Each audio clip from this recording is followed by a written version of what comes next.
Cool. So to kind of get this kicked off, I mentioned, well, I did not mention, but we have our new class starting here in just about 2 weeks. And a lot of people either coming into the class, thinking about it last minute, or maybe they're students right now, they have a lot of, imposter syndrome kind of during this time.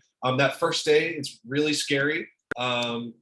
Maybe you don't think you know JavaScript good enough, or whatever the feelings might have been. Can you talk about like how you felt kind of leading up maybe on that first day, and maybe kind of how you worked through some of that imposter syndrome feelings? Kind of like, so like, what were kind of your imposter syndrome, what were kind of your feelings, and how did you kind of work through that? So I'll start with let's go, Greg, if you don't mind. Absolutely. Before I dive into the answer, can I just have a show of hands of anybody that has felt imposter syndrome before or has any experience with coding to begin with? Any kind of coding? Awesome. Okay, cool. Yeah, so we've all felt imposter syndrome, and some of us have actually had some experience with coding. So when I came to learn, I had almost zero experience with coding. My first experience with coding was convincing a Pilates instructor to let me build her a website from scratch. So it was using HTML and CSS, and that was it. The project took me a month and a half, and we would have weekly calls about where my progress was during this time. And she had no clue what any of this meant. So, and I had no clue what any of it meant. So most of the time it was spent me just trying to tell her, oh, this feature is going to be here, but I haven't built it yet. Oh, this feature is going to be here, but I haven't built it yet.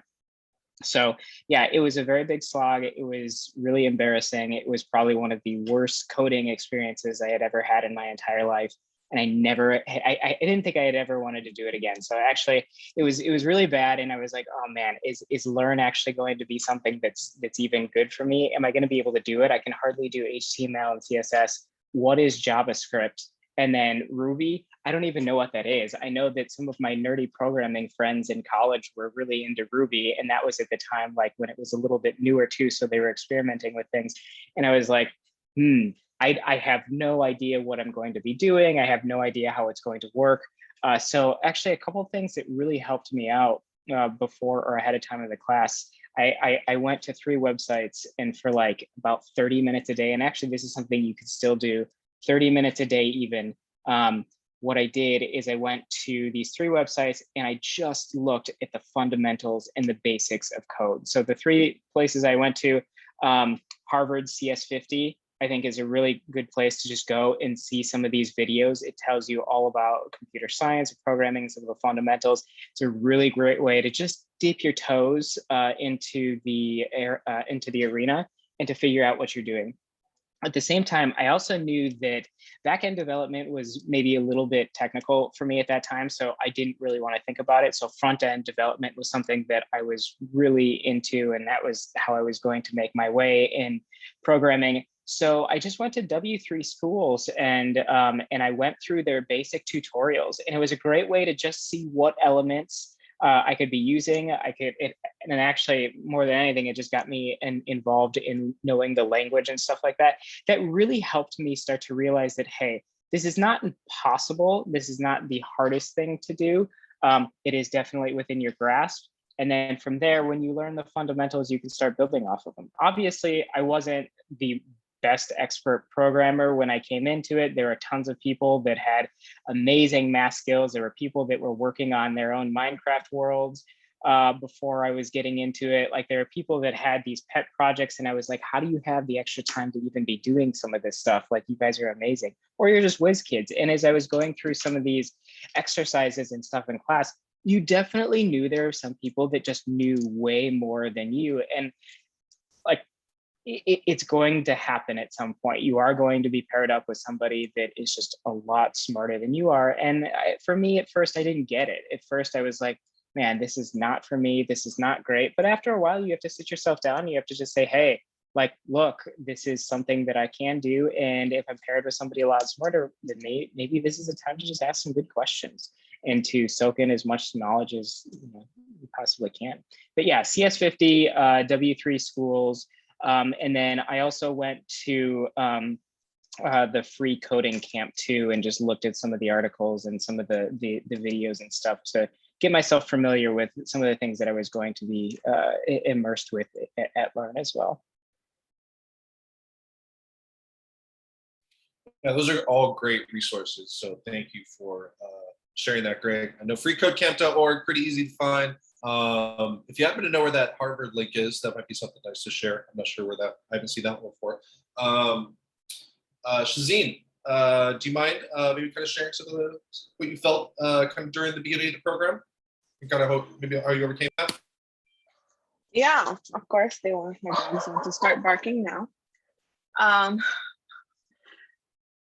Let me see. When I first tried to start Learn, I was like, I don't know. Like I just kept telling myself, I don't know, while I was still going through the process. I'm like, if I get in, I get in. If I don't, fine, whatever, I'll move on. So honestly, I was just like, I was in a place where I didn't know what to do next.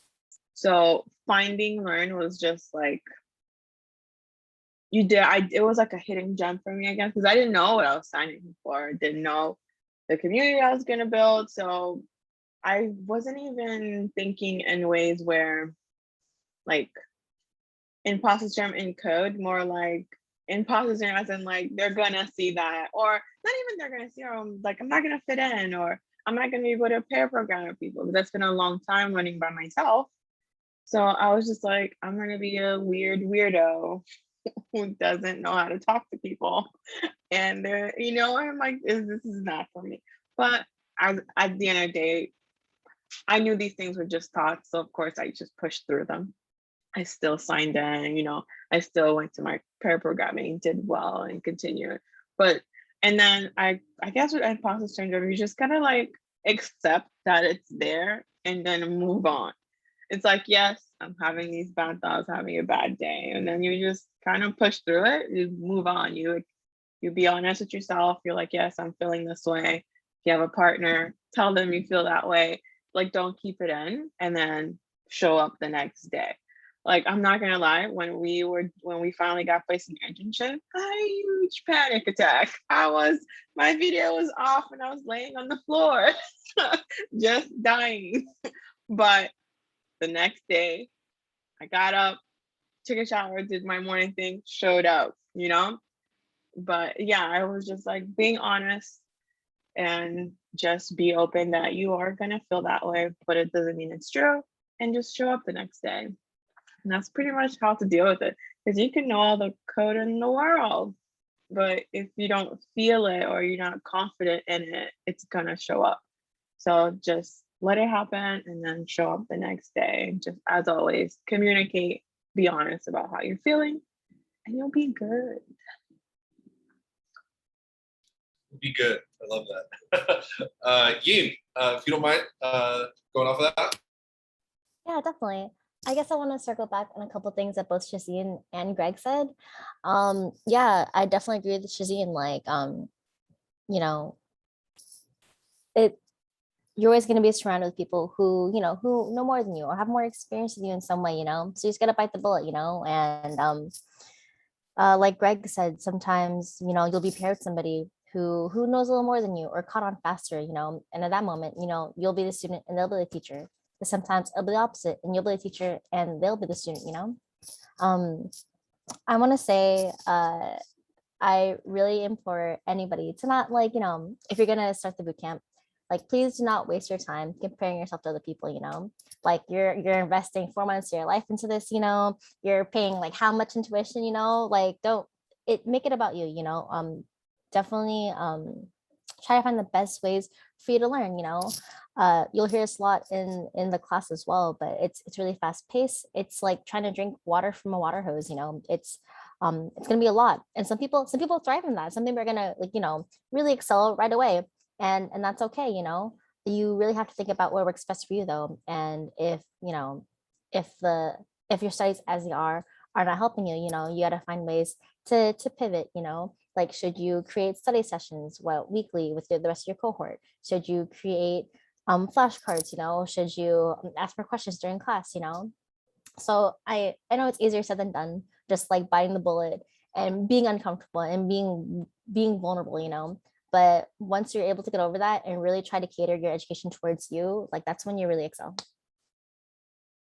I think an excellent point. Like learning how to learn is one of those in quotes soft skills that, you know, I think a lot of people tend to brush away or say, oh, maybe I'll have time to do that at some other point. But really the thing that'll get you by is knowing how you learn and knowing how you acquire that information, and then knowing how you want to apply it as well. I think coming in with some goals is really, really helpful. Your goals may change, but having some loose goals and kind of knowing what you want to do, even if it's like, hey, I just want to learn how to put together an HTML or CSS site for, you know, myself is a portfolio, or hey, I just want to, you know, make a basic JavaScript game or something like that. Or let's say you do want to be in games, or let's say you do want to, you know, work on back end projects or things that are a lot bigger too. I mean, that's a really important thing, is to think about what you want to do and have some goals, write them down, because they will help you. Is when the times get tough, and you're definitely feeling, you know, kind of the drag of learning some of this stuff, where your brain starts to feel like it's on fire. Those are the times to go back and look at your goals and have a healthy conversation with yourself. And it doesn't have to be like one of these wooey things where, you know, we're feeling good about our feelings and we're, you know, we have no bad vibes. No, it's that time to really have a healthy conversation and say, hey, look, this is why I'm doing it. This is what's happening. How can I now cater my education to myself? What you get is what you put in is, you know, kind of what you get out too. That's, I think, so yeah,